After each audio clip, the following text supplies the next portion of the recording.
সাবেক খাদ্যমন্ত্রী কামরুল ইসলাম দুর্নীতি দমন কমিশনের এক মামলায় আদালতে হাজিরা দিতে এসে পড়ে গিয়ে রক্তাক্ত হয়েছেন। সোমবার দুপুরে আদালতের হাজতখানার টয়লেটে পড়ে গিয়ে মাথায় আঘাত পান তিনি। এতে মাথার পেছনের অংশ দিয়ে রক্ত ঝরে।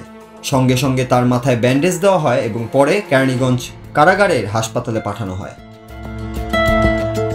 তার আইনজীবী নাসিম মাহমুদ জানিয়েছেন, গত বছরের নভেম্বর থেকে কামরুল ইসলাম কারাগারে রয়েছেন। শারীরিকভাবে তিনি অনেকটা দুর্বল হয়ে পড়েছেন, তার ওজন কমেছে এবং পাকস্থলীর ক্যান্সারে ভুগছেন বলেও জানান আইনজীবী। 17 নভেম্বর উনি অ্যারেস্ট হয় বৈষম্য বিরোধীর মামলায়। এরপরে আজকে 25 মে 2025-এ আজকে ওনার দুদকের একটা মামলা ছিল।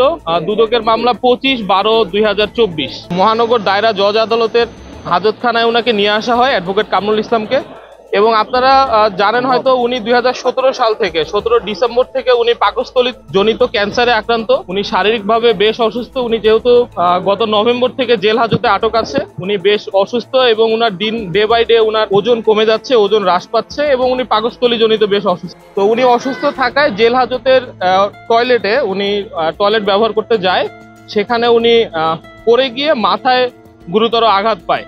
দীর্ঘ সময় ক্ষমতায় থাকা এই রাজনীতিক একসময় ঢাকা মহানগর আওয়ামী লীগের প্রভাবশালী নেতা ছিলেন। 2008 সালে আওয়ামী লীগের নৌকা প্রতীকে সংসদ সদস্য নির্বাচিত হন কামরুল ইসলাম। এরপর টানা 4 বার সংসদ সদস্য নির্বাচিত হন তিনি।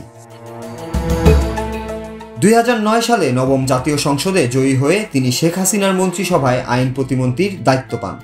এরপর 2014 সালে তিনি খাদ্যমন্ত্রীর দায়িত্ব পালন করেন। তবে এরপরের 2 মেয়াদে মন্ত্রিসভায় আর জায়গা হয়নি তার।